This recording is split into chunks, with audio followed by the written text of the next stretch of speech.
All right, this your brother Issachar coming at you with another lesson. First off, I want to give our praises to Yahweh, Bahasham, Yahweh Shai, Bahasham, Rachaa Quadash. Double honors to the apostles of the great millstones I learned this truth from. Honors to the elders and brothers out there pushing this word to the four corners of the earth within truth and sincerity. And shalom to the Aqua that's listening and learning. Today's video is going to be entitled, Our Curses Are About to Disappear. All right, it's going to be entitled, Our Curses Are About to Disappear. Now I got inspired to do this lesson because I came across a video with this Edomite lady, and it's pretty much a lot of them. It's not even just this specific video. It's a lot of videos out there where these Edomites, the so-called white people, all right, the Edomites, the so-called white people, they're making videos about how much they're struggling within this society. And it's a beautiful thing, man, all right? It's a beautiful thing. And they're making videos of how they can't afford groceries. A lot of them are dependent on government benefits. They have large families and, children and things that they have to do, but they're realizing that they can't afford anything. And every single week now, whenever I go in these grocery stores, they're always complaining about the prices, man. Because these tariffs are messing things up. They really are, especially when it comes to beef. Right now, every time I go into the grocery store, beef goes up damn near every week. Every week. You go in the grocery store and it's if you want to get like a steak, a pack of ribeyes or strip steaks or something like that, only like 4 steaks. It's about $70, $80, man. And this is where I'm at in the small city, all right? I already know in the bigger cities it's even worse, all right? And so every time I go in these grocery stores, I always hear these Edomites complaining about how they can't afford this and they got to buy red meat for special occasions now. They got to buy red meat for special occasions. And it always cracks me up because these Edomites were the ones that raped, robbed, and murdered. They put in all of this wickedness, all of this evil work to take this country and to rule this world just so the majority of them could work right next to us, making about $15, $16 an hour. The Most High is cold, man. He's cold. And it speaks about that in the book of Deuteronomy, how he says he's going to put the curses upon our enemies. And we're seeing the beginning stages of it right now. All right? And look at this. This dude can't even drive, man. Getting in both lanes. It's over here still dark outside in the morning. And this is another reason why I can't wait for this place to go, man. Little small shit like this, as far as traffic is concerned. People can't drive. These damn red and green lights, man, these stop signs, shit get irritating. But anyway, like it says in the book of Deuteronomy, it tells you that he's gonna put these curses, all of these curses that he put upon us, he's gonna put upon them. And as soon as we see that happen, that's a sign to let us know that the curse is about to disappear for us. And that's going to be a beautiful thing, man. It really is. Because, like I said, I was just in deep thought last night. You could just think about certain things that makes you happy, you know?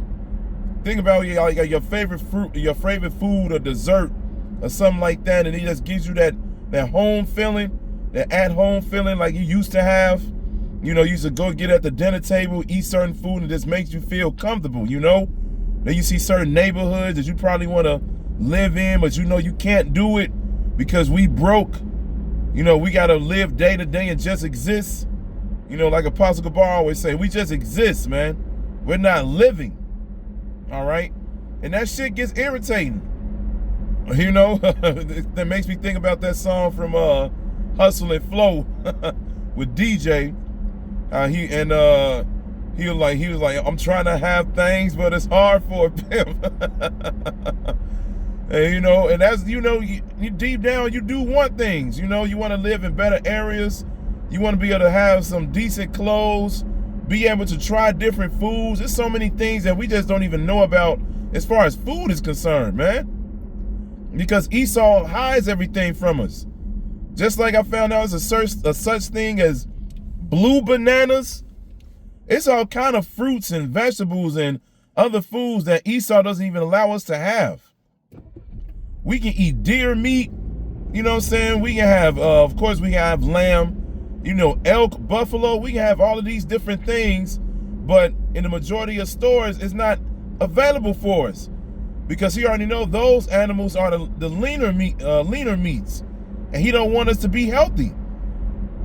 Just like I go in the grocery store and they have a section where the pork is cheap as hell, then they have a sale on it where they'll take $5 off of it. A whole 2 slabs of ribs or spare ribs or something like that be like $20, big ass piece of meat. All right, and then they'll take $5 off of that. Then if they reduce it because it's getting ready to go bad, they'll take $5 off of that. I seen nothing but Jake going up in there, man, talking about, yeah, you know, I must use my EBT benefit, you know, card and my link card and all that so I can rack up. Esau know what he's doing, man. He's destroying us. He's destroying this earth.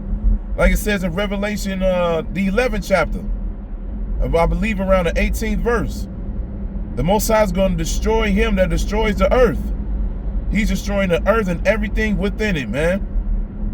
And this is why I'm glad to see that the curses is falling upon them and they're getting ready to suffer, as they should. And like I said, since we are seeing that, that's letting us know that the curse is about to be lifted up off of us, man. It tells you in the New Testament that we can't even fathom what we're going to experience in the kingdom. That's what I can't wait for, man. I can't wait for that. Because even if you came across $2 to $5 million on this side, man, you know, you'll be able to afford a better living or whatever.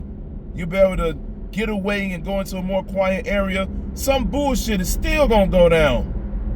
Because if you move into a better area, you already know that you move into a better area around Edomites. Just like that one video I came across where this dude was pretty much, he lived in a really nice neighborhood, had a good job or whatever, making 6 figures. And his wife was a so-called Edomite. That's what she looked like, all right? She looked like an Edomite, but she could be, you know, an Israelite. And that white lady was over here walking down the street with her kid and everything. And the Jake that was living there, all he was doing was driving down the street, admiring the Christmas lights or whatever, and he was driving slow, just looking at the houses, because that's what it's for. People want you to look, because the whole block is lit up. So he's over here driving slow, looking at the houses, and she over here getting scared because she don't see somebody that looks like her within the neighborhood.